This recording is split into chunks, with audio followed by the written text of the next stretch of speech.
আমাদের দেশ আর অন্য দেশে তো পার্থক্য আছে। আমার কোনোভাবে হতাশ লাগে না ভাই।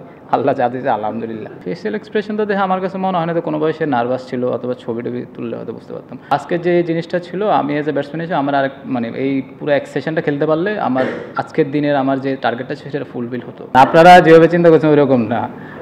নর্মাল যেরকম ছিল ওইরকমই আছে।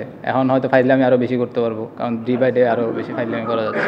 লাস্টের সময় যেটা মনে হচ্ছিল যে একসময় মনে হচ্ছিল যে আজকে হয়ে যাবে, যদি ওরা লেট করছে এই কারণে হয়তো হয়নি।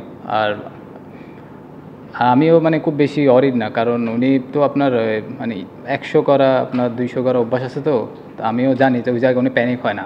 90 গেলে গেলে খুব প্যানিক কম হয় আল্লাহর মতে। তো ওই কারণে আত্মবিশ্বাসটা আছে যে কালকে গিয়ে অন্য কেউ থাকলে হয়তো একটু প্যানিক থাকতাম, যে উনি যেহেতু আছে আমার মনে হয় উনিও প্যানিক হয় না, আমরা কেউ প্যানিক না, তো কালকে গিয়ে ইনশাল্লাহ হয়ে যাবে। আপনারা যেভাবে চিন্তা করছেন ওইরকম না। নর্মাল যেরকম ছিল ওইরকমই আছে। এখন হয়তো ফাইজলামি আরও বেশি করতে পারবো, কারণ ডে বাই ডে আরও বেশি ফাইজলামি করা যাচ্ছে। হ্যাঁ, কে চাইবে না এই সময়? তো সবাই চাবে, কারণ দুজনের মাইলস্টোন ছিল, অবশ্যই যে কেউ চাবে এই সময় করার জন্য। ওরা অবশ্যই স্লো করছে, অনেক স্লো ছিল। হতাশা ক্রিকেটে সবসময় থাকেই ভাই। আপনার সবসময় তো হতাশা থাকে। আপনি যে জিনিসটা চাবেন সেটা যেন একটু তো হতাশা থাকে, কারণ দেখেন আমি মানে মাইল ফলোকে চেয়ে সবচেয়ে যে ইম্পর্টেন্ট জিনিসটা যে আজকে যে জিনিসটা ছিল আমি এজ এ ব্যাটসম্যান হিসেবে আমার আরেক মানে এই পুরো এক সেশনটা খেলতে পারলে আমার আজকের দিনের আমার যে টার্গেটটা ছিল সেটা ফুলফিল হতো। তো ওইটা করতে পারি না বলে একটু হতাশ আর কি। আর হয়তো তখন রানটা আরেকটু এগিয়ে থাকতাম আমরা, হয়তো উইকেটটা যে 3টা থাকতো হয়তো আরেকটা অ্যাটাক করতে পারতাম, তো ক্যালকুলেটিভ অ্যাটাকটা করতে পারতাম। আমার কাছে মনে ওই জিনিসটা হয়তো পারিনি। ফেসিয়াল এক্সপ্রেশন তো দেখে আমার কাছে মনে হয় না যে কোনোভাবে সে নার্ভাস ছিল অথবা ছবি-টবি তুললে হয়তো বুঝতে পারতাম। না, নর্মালি ছিল। উনি আগে যেরকম ছিল 100 ম্যাচ খেলার আগে যেরকম ছিল এখনই সেরকমই আছে। বাড়তি যে ওনার 100 ম্যাচ খেলছে, 100 ম্যাচ 100 মানে 100 করতে হবে ওইরকম কোনো কিছু দেখি না। আমি উনি যখন ক্রিজে আসছিল তখন তো মানে 0 রানে ছিল, তখন থেকে দেখছিলাম যে খুব কাম অ্যান্ড কোয়াইটভাবে আপনার খুব নর্মাল ক্রিকেট খেলছিল, উল্টাপাল্টা মানে সিচুয়েশন বুঝে ব্যাটিং করছিল। তো পুরোপুরি ইনিংসটা পুরো কন্ট্রোল ছিল, কাম ছিল অনেক। না, থ্রু আউট দ্য ইনিংসে ডিফারেন্ট যেটা ছিল যে আমি নিজে দেখলাম যে আপনার ওরা মানে আজকে সিচুয়েশনটা যেটা ছিল মানে সিচুয়েশনটা ওদের যে ফিল্ড সেটিং যে ছিল সেটা পুরোপুরি ডিফারেন্ট ছিল। আপনারা যদি খেয়াল করে দেখবেন যে ওরা আমরা যখন থেকে গেছিলাম তখন থেকে কিন্তু ওরা ডিফেন্সিভ মাইন্ডেড ছিল। তো যখন ডিফেন্সিভ মাইন্ডেড ছিল আমরা জানি যে ওরা এক অ্যালাউ করছে, তো আমরা ওইভাবে খেলার চেষ্টা করি। আমরা জানি যে এই টিমের সাথে যদি আমরা ওরা আমাদের পেশেন্ট নিয়ে খেলার চেষ্টা করছে, তো আমরা ওই পেশেন্ট নিয়ে খেলার চেষ্টা করছি।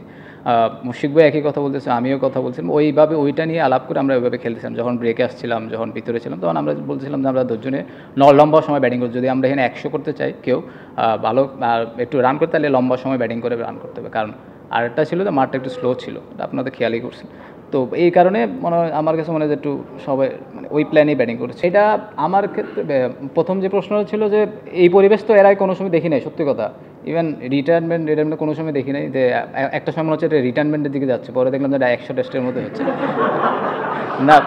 মানে মানে মানে এরকম না, মানে মনে হচ্ছিল যে রিটায়ারমেন্ট যখন কারো রিটায়ারমেন্ট করে তখন এইভাবে অন্যান্য দেশে, আমাদের দেশে অন্যান্য দেশে এরকম দেখি আর কি।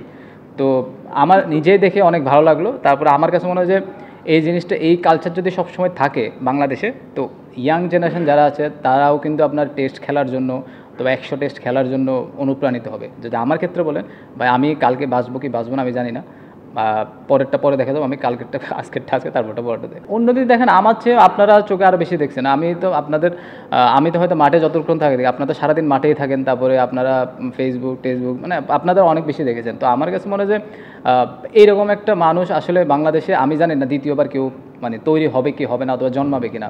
যে মানুষ আপনার রান করুক না করুক, তার জিম রানিং ফুড থেকে শুরু করে সব চলতে থাকে। অনেকে থাকে যে একটু হতাশা থাকে, ওনার ভিতরে কোনো হতাশাও নাই, ভালো খেললেও আপনার যে সব মেনটেন করে চলতে থাকে। তো ওইটা আমার কাছে মনে হয় ওইটা একটা ফলাফল। এখন উনি 100 টেস্ট আসলে উনি ডিজার্ভ করে, আর সেই সাথে 100 মানে কালকে তো ইনশাল্লাহ 200 করে, সেটাও সে ডিজার্ভ করে।